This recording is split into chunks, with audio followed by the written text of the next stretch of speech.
modul mavzusi hammaga qiyinroq bo'lgani uchun modul mavzusini boshidan boshlab sekin-sekin tushuntirib boramiz. Mana belgi. Demak, modul belgisi. Bu shunday xususiyatga ega istagan sonni musbatini chiqarib beradi. Aytaylik, modullar sizda 3 turadigan bo'lsa, musbat son bo'ladigan bo'lsa, o'zini chiqarib beradi. Yoki modulda 4 musbat son bo'lgani uchun o'zini chiqarib beradi. Agarda modulda -3 bo'ladigan bo'lsa, bundan shunday xususiyatga egaki musbatini chiqarib beradi, ya'ni 3 chiqarib beradi. Yoki modulda -4. Mana bundan musbatini chiqarib beradi. Mana shu ko'rinishda ketyapti. Bu shunday xususiyatga ega ekan, har qanday son musbatini chiqarib beradi. Musbat bo'ladigan bo'lsa o'zi chiqadi. Mabodo manfiy bo'ladigan bo'lsa-chi nima chiqyapti? -3 bilan 3 qarama-qarshi son. -4 bilan 4 qarama-qarshi son. Shunday xulosaga kelsak bo'ladi. Agar modul ichkarisida turgan sonimiz manfiy sonligi ma'lum bo'lsa, o'shani qarama-qarshisi chiqadi. Aniq son beriladigan bo'lsa, bu hech qanday muammosiz bajarilaveradi. Agarda shu noma'lum son bo'ladigan bo'lsa, harflar qatnashadigan bo'lsa, o'sha holat sal qiyinroq. Shuni qarab chiqamiz. Mana shu joyda aytib ketishimiz mumkin. Modulda A dan qanday son chiqadi? Agar musbat bo'lganida edi, o'zi chiqaradi. Manfiy bo'lganida o'shani qarama-qarshisi chiqaradi. Hozir noma'lum bo'lgani uchun A ni musbat yoki manfiyligini bilmaymiz. Shuning uchun har bir holatini alohida qaraymiz. Bunisi ham bo'lishi mumkin, bunisi ham bo'lishi mumkin. Ikkala holatni ham qaraymiz. Agar shart kiritamiz. Agarda A musbat son bo'lsa, A ni musbat deb shart kiritdik. A musbatmi? Musbatligi ma'lummi? O'zi chiqadi, deyapmiz. Xo'p. Agar A manfiy son bo'ladigan bo'lsa-chi? Shart kirityapmiz. Noma'lum bo'lgani uchun bilmaymiz. A manfiy son bo'ladigan bo'lsa. Hozir tushuntirdik. Agar modul ichkarisida manfiy son bo'ladigan bo'lsa, o'shani qarama-qarshisi chiqadi. A manfiy son bo'lgani uchun qarama-qarshi son chiqadi. A ga qarama-qarshi son -A. Mana modul uchun istalgan holat uchun tayyor qoida osilib qoldi. Tushuntirib o'tmoqchiman. Ko'pchilik adashadigan, -A degani moduldan musbat son chiqish kerak edi-ku. -A degani manfiy son degan tushuncha hosil bo'lishi mumkin. O'shani tushuntirib o'taman. Siz bilasiz, x noma'lum, musbat sonmi, manfiy sonmi bilmaymiz. Lekin shart berilsa, x kichik 0 dan deyilsa. Endi x musbatmi, manfiymi? Manfiy, chunki aytilyapti. 2x musbatmi, manfiymi? X manfiy son, manfiyni musbat ko'paytirsak, mana bu hosil qolyapti manfiy. Ha, bu manfiy ekan. -x musbatmi, manfiymi? X o'zi manfiy son edi, oldidagi minus bilan musbat bo'lib ketyapti. Yoki -2x, mana musbat son ekan. X manfiy son, manfiyni manfiyga ko'paytirganimizda hosil qoladi, mana endi musbat son ekan.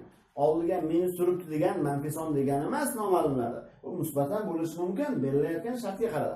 Shunday A qandaydir minuslik son, manfiy son, oldidagi minusi bilan birga mana bu ifodamiz musbat bo'la oladi.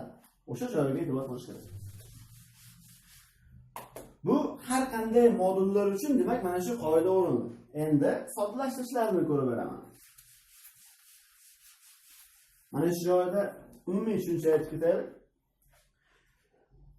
A modul ichida istalgan noma'lum, istalgan ifoda berilib modul ichkarisida, moduldan chiqarishimiz uchun modul ichkaridagi umumiy ifodaga qaraladi. O'sha общий ifoda, jam ifodamiz musbat bo'lsa, o'zi chiqadi.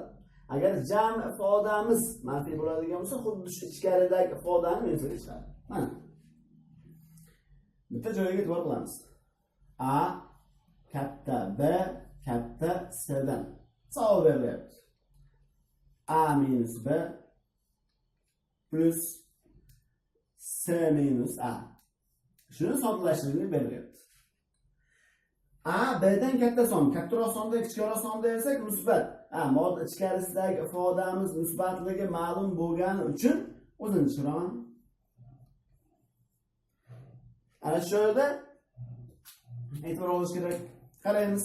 Mana musbat bo'lgani uchun o'zi tushyapti. C minus A modul ichkarisidagi ifodaga qarash kerak. C minus A.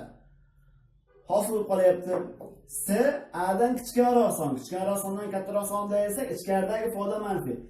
Demak, mod ichkarisi manfiy bo'lgani uchun xuddi o'shani minusligi chiqadi. Sababi aytyapmiz, mana manfiy oldidagi minus bilan musbat bo'lib ketdi degan. O'sha minus mana plus bilan ko'payib, baribir minus hosil qolaveradi. Endi hisoblab qo'yaman. A minus B minus A qilsam minus C plus A. Birgalikda 2A minus B minus C hosil qolyapti. Yana misol qaraymiz. A kichik B kichik C'dan. Ya'ni A eng kichkinasi B kattaroq, C kattaroq. Savol berilyapti. A minus B plus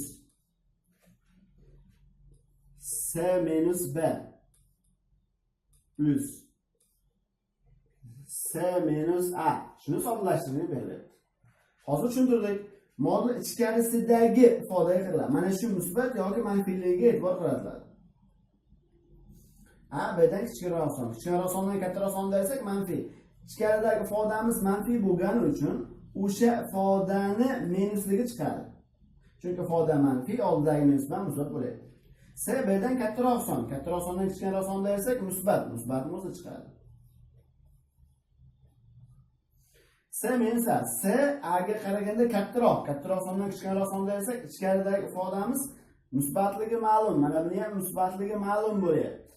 Musbatligi ma'lum bo'lgani uchun o'zi chiqadi. Qarsa olib chiqamiz. Keyin soddalashtirib qo'ysak bo'ladi. Ta'sir qiladigan bo'lsa minus A plus B plus C minus B plus C minus A. B bilan B qisqarib ketadigan bo'lsa 2C minus 2A hosil qolyapti. Mana bular demak soddalashtirishlar.